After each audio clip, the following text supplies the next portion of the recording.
வெளிநாடுகளிலிருந்து சென்னை சர்வதேச விமான நிலையம் வரும் பயணிகள் மற்றும் வெளிமாநிலம் வழியாக சென்னை சர்வதேச விமான நிலையம் வரும் பயணிகள் கட்டாயமாக 14 நாட்கள் தங்களை தனிமைப்படுத்திக் கொள்ள வேண்டும் என்று கூறப்பட்டுள்ளது.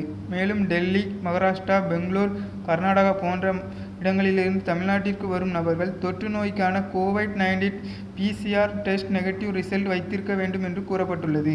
வெளிமாநிலங்களிலிருந்து வரும் பயணிகள் தமிழ்நாட்டிற்கான TN-E-பாஸ் பதிவை விமான அதிகாரிகள் சரிபார்ப்பார்கள் என்று கூறப்பட்டுள்ளது.